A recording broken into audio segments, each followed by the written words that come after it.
আসসালামু আলাইকুম সবাইকে। Welcome to study planet. আজকে আমরা নটর ডেম 2022 সালের প্রশ্ন সলভ করব।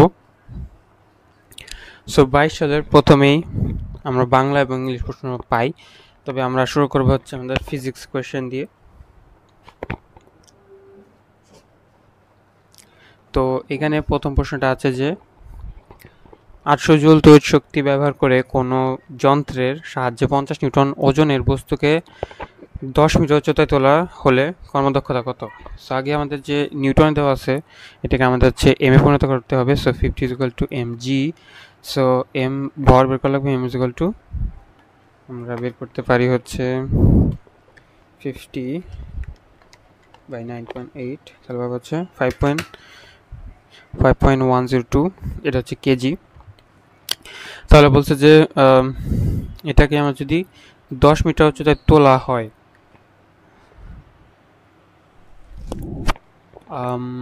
আটচল তড়িৎ শক্তি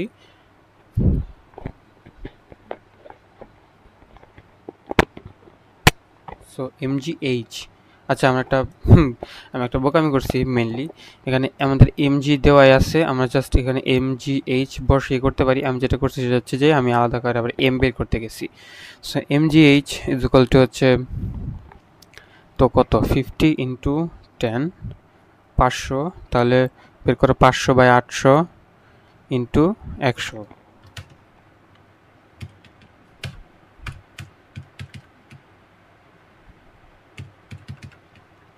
পার্সেন্ট বের করলাম, পাবো হচ্ছে 62.5%। এরপরে আমরা যাব হচ্ছে পরের প্রশ্নে। 50 কেজি ভরের একজন ব্যক্তি 5 কিলোমিটার পাহাড়ে ঢালবে 3 কিলোমিটার উচ্চতা। তোমরা যারা 2025 সালে নটর ডেম, সেন্ট জোসেফ এবং হলিক্রসের মতো দেশসেরা কলেজগুলোতে ভর্তি হতে ইচ্ছুক, তোমরা অবশ্যই এই জন্য আলাদাভাবে প্রস্তুতি নেওয়া শুরু করেছো। তোমাদের প্রস্তুতিটাকে একটু সহজ করার জন্য আমরা স্টাডি প্ল্যানেটের পক্ষ থেকে একটি ইবুক লঞ্চ করেছি, যেটা হচ্ছে তোমাদের নটর ডেম, সেন্ট জোসেফ এবং হলিক্রস কলেজে বিগত 14 বছরের 2024 থেকে শুরু করে 2010 সাল পর্যন্ত এই 14 বছরের সকল প্রশ্ন একসাথে করে আমরা একটা কোয়েশ্চেন ব্যাংক প্রস্তুত করেছি। তোমরা যারা এটা নিতে ইচ্ছুক, তোমরা আমাদের হোয়াটসঅ্যাপ নাম্বার যোগাযোগ করবে, আমরা তোমাদেরকে এটা দিয়ে দিব খুবই কম প্রাইসে, মাত্র 99 টাকায় তোমরা এই কোয়েশ্চেন ব্যাংকটা নিতে পারবে। এখানে উত্তর সহ দেওয়া আছে। তো এই ইবুকটা অর্ডার করার জন্য তোমাদেরকে একটা নাম্বারে আমাকে মেসেজ করতে হবে। নাম্বারটা হচ্ছে 016125089992। এই নাম্বারটা তোমরা মেসেজ করে আমাদেরকে জানাবা যে তোমরা এই জিনিসটা নিতে ইচ্ছুক, তাহলে আমরা তোমাদেরকে দিয়ে দিব। উচ্চতা পর্যন্ত উঠলো 5 কিলোমিটার ঢাল, বাট উঠছে 3 কিলোমিটার, তাহলে হচ্ছে আমাদের কৃতকাজ কত? সো আমরা বের করব, বলছে 50 কেজি, 50 ইন্টু 9.8 ইন্টু এইচ হচ্ছে 3 কিলোমিটার বা 3000 মিটার। তাহলে যেটা উত্তর আসবে সেটাই হচ্ছে আমাদের অ্যান্সার। কাইন্ড স্ট্রেট ফরওয়ার্ড প্রশ্ন ছিল এটা। এরপর বলছে 19.6 মিটার পার সেকেন্ড বেগে উপরের দিকে নিক্ষিপ্ত বস্তু উপরে গিয়ে ফিরে আসলে গড় বেগ কত? দেখো এখানে একটা কথা আছে, সেটা হচ্ছে গড় বেগ চাইছে। আচ্ছা, বুঝতে হবে গড় দ্রুতি না, কিন্তু এটা গড় বেগ চাইছে। তোমরা যেটা করতে পারি, দেখো আগে হচ্ছে উপরে নিক্ষেপ করছে, এটা আবার যে ফিরে এইখানেই আসছে, তার স্মরণ কত? স্মরণ 0, তাহলে গড় বেগ তো 0ই, বেগ 0 মানে গড় বেগ 0। তো এটা আর কি ট্রিক করার জন্য এরকম প্রশ্ন দিয়েছে, আসলে এটা হবে 0 হবে। আর অন্য কোনোভাবে যদি দেখো তাহলেও এটা বের করার সুযোগ তেমন নাই। সর্বোচ্চ উচ্চতা বের করা যেতে পারে, সর্বোচ্চ উচ্চতা বের করে আমরা বের করতে পারতাম যদি আমাদের বলতো গড় দ্রুতি কত, বাট গড় দ্রুতি আমাদের বলা নেই, বলছে গড় বেগ, সেজন্য আমরা এটা বের করবো না। এরপরে পরের প্রশ্নে আছে হচ্ছে একইভাবে, এটা কাইন্ড অফ সেম কোয়েশ্চেন, এর জন্য আমি এটা স্কিপ করব। পরের প্রশ্ন, এমন একটি দর্পণ যেখানে বিবর্ধনের মান 1 এর বেশি পাওয়া সম্ভব। আচ্ছা, এমন একটা দর্পণ যেখানে বিবর্ধনের মান 1 এর বেশি পাওয়া সম্ভব, তার মানে বিবর্ধিত পাওয়া সম্ভব। আবার দর্পণের ফোকাস দূরত্ব 10 সেন্টিমিটার। একটি বস্তুকে 15 সেন্টিমিটার দূরে রাখলে প্রতি ইঞ্চি দূরত্ব কত হবে? আচ্ছা, সো এখানে আমাদের মেনলি ফার্স্টে দর্পণটা আইডেন্টিফাই করতে হবে। যেহেতু ফোকাস দূরত্বটা আমাদেরকে ধনাত্মক দিছে, আমরা বলতে পারি এটা অবতল দর্পণ। কারণ উত্তল দর্পণের আচ্ছা আমরা এটা ক্লিয়ার করে দিই। দর্পণের ক্ষেত্রে উত্তলে আমাদের হবে ফোকাস হবে হচ্ছে মাইনাস, এবং অবতল হবে প্লাস। এবং লেন্সের ক্ষেত্রে লেন্স উত্তল হবে প্লাস আর অবতল হবে মাইনাস। এটা মনে রাখা লাগবে। তাহলে যেহেতু দর্পণের ক্ষেত্রে উত্তল দর্পণে মাইনাস হয়, তার মানে এটা উত্তল দর্পণ হবে না, এটা হচ্ছে অবতল দর্পণ। এখন অবতল দর্পণে বলা আছে যে ফোকাস দূরত্ব 10, আর তার মানে পাইলাম হচ্ছে আমরা এই পাশে যদি দেখি এখানে, তাহলে ইউ পাইছি হচ্ছে 15 সেন্টিমিটার, অ্যান্ড ফোকাস দূরত্ব 10 সেন্টিমিটার। তাহলে আমরা এটা করব বাই এফ, তাহলে 1/15 প্লাস 1/v ইকুয়াল টু 1/10। তাহলে 1/v এর মান পাবো হচ্ছে আমরা 1/30 ইকুয়াল টু v এর মান পাবো 30 সেন্টিমিটার। এটাই হচ্ছে অ্যান্সার। 30 সেন্টিমিটার দূরে প্রতিবিম্ব পাওয়া যাবে। ওকে, এরপরে হচ্ছে সপ্তম অধ্যায় থেকে আসছে। একটি তরঙ্গ পি ও কিউ মাধ্যমে বেগ যথাক্রমে এত এত, তরঙ্গ দৈর্ঘ্যের পার্থক্য দেওয়া আছে। পি মাধ্যমে 50 বার কম্পনে তরঙ্গটি কিউ মাধ্যমে কত দূর অতিক্রম করবে। সো বেসিক্যালি আমি যেটা করতে পারি, ইয়াস, আমরা এখানে এই সমীকরণটা ফলো করব। যেহেতু আমরা জানি কি V is equal two F lambda, তাহলে যার ভি বড় তার ল্যামডা বড়। এখানে কিউ মাধ্যমে ভি বড়, তার মানে কিউ মাধ্যমে ল্যামডা বড়। তাহলে আমরা লিখতে পারি lambda Q minus lambda P is equal to 0.2 metre. So lambda is equal to কি, ভি বাই এফ। ভি তো আমাদের হচ্ছে 420 by F minus 400 by F. তাহলে আমরা একটা এফ কমন নিতে পারতাম, সো আমরা কমন নেই। 420 মাইনাস 400 ইকুয়াল টু 0.2। তাহলে আমরা এফ এর মান কত পাবো, এফ হবে হচ্ছে 0.2 ভাগ 20 ইনভার্স।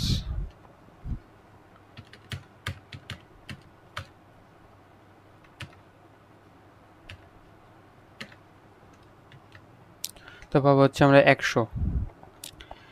এখন এফ হচ্ছে 100, আমরা হচ্ছে ই বের করবো, কি বলে ওটাকে, পি মাধ্যমের বলছে পি মাধ্যমে 50 বার কম্পনে কিউ মাধ্যমটি কত দূর অতিক্রম করবে।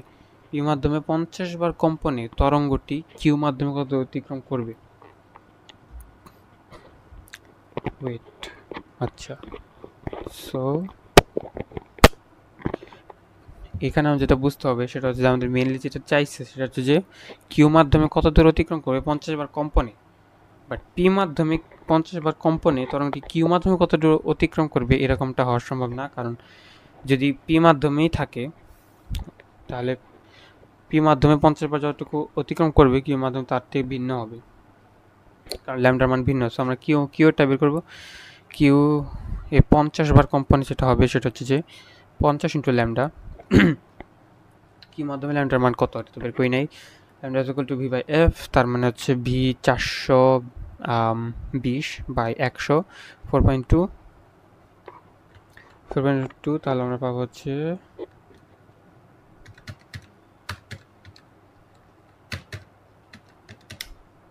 তারপর পাবো 210 মিটার। এটাই অ্যান্সার। ওকে, পরবর্তী প্রশ্ন দেখতে চাচ্ছি আমি। এখানে আছে হচ্ছে 60 জুল শক্তি সম্পন্ন কোনো যন্ত্র 20 নিউটন বল প্রয়োগে বস্তুকে 18 মিটার উচ্চতায় তুলে কর্মদক্ষতা নির্ণয় করে। এটা একই, এটা আবার আসছে, আমি এটা স্কিপ করতেছি।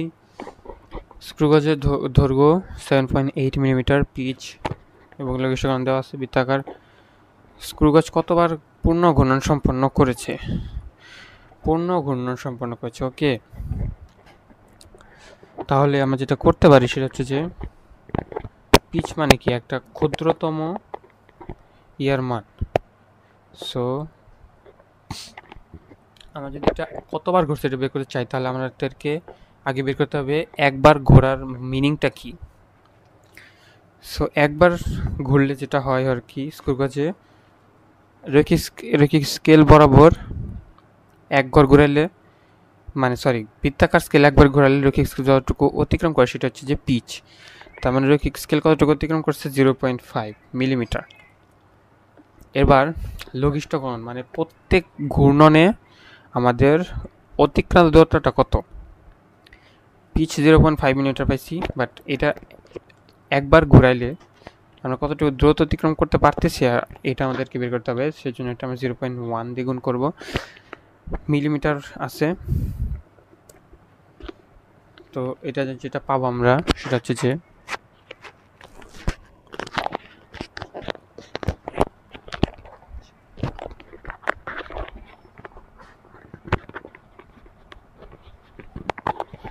আচ্ছা এখানে আমাদের তো এটা আমরা বের করে ডাইরেক্ট একটা কাজ করি, 7.28 আমরা ভাগ করে দিই, তাহলে আমরা পাবো হচ্ছে 14.56, মানে মূলত 14 বার ঘুরছে আর অর্ধেক ঘুরছে আর কি। সো আমরা বলতে পারি 14 বার ঘুরেছে।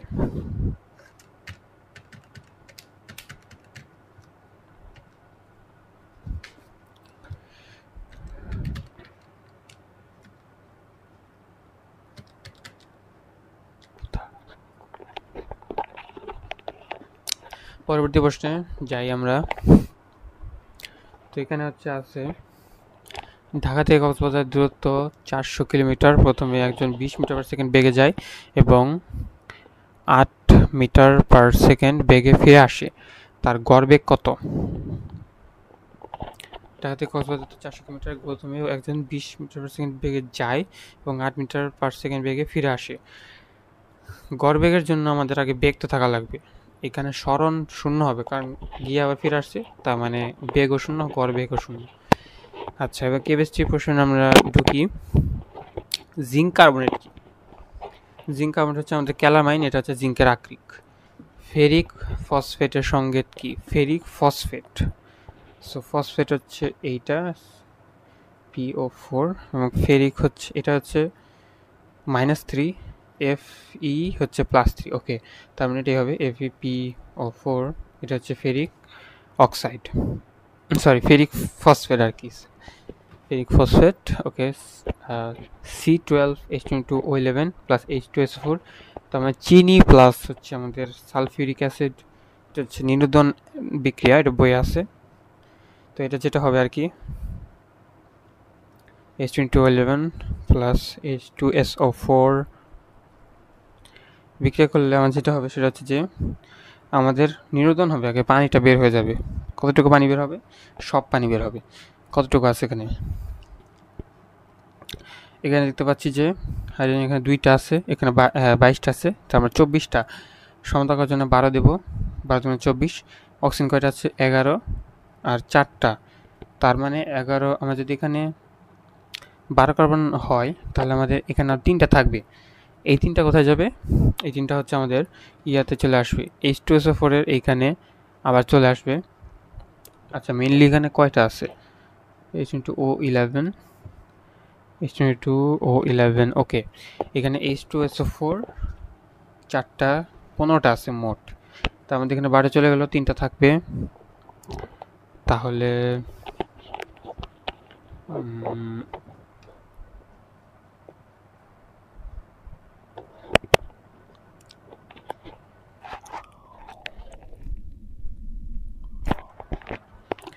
ওয়েট, এখানে যদি O11 আর এখানে H2SO4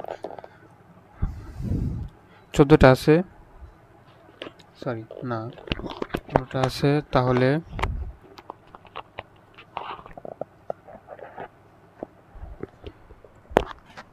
ওয়েট এখানে সমতা করা লাগবে নাকি, মিলতেছে না। H22 C12 H22 ও 11 প্লাস H2SO4 করলে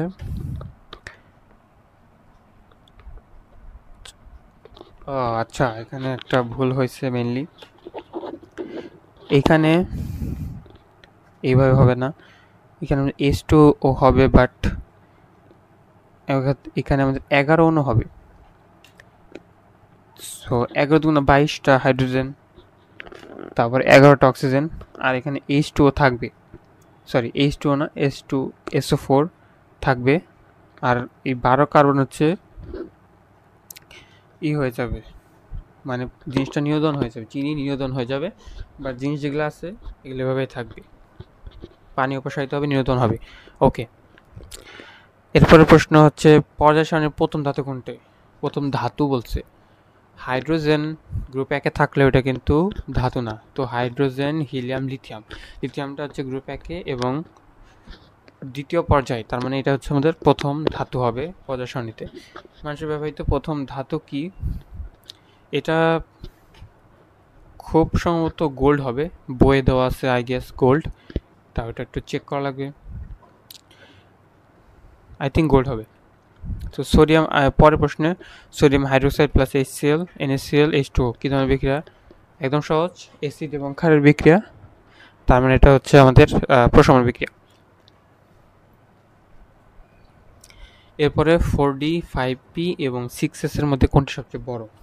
আচ্ছা, সো 4D এটার জন্য আমাদের হবে 4 + 2 6 হবে, এরপর হচ্ছে 5P, তার মানে হচ্ছে 5 + 1, এটাও 6, কীভাবে 6S 6 + 0 এটাও 6, বাট N এর মান যেটার বড়, ওইটাই বড়, তার মানে এটা হচ্ছে বড়, এটা হবে অ্যান্সার। নিশাদলের সাথে HCl যোগ করে তা পৃথক করতে কোন প্রক্রিয়া ব্যবহৃত হয়? নিশাদল একটা ঊর্ধ্বপাতিত পদার্থ, তো এর সাথে HCl যোগ করে আবার পৃথক যদি করা লাগবে। HCl একটা অ্যাসিড, এটা নিশাদল হচ্ছে আমাদের কি বলে এটাকে, অ্যালুমিনিয়াম ক্লোরাইড হচ্ছে নিশাদল। সো এটার সাথে যদি আমরা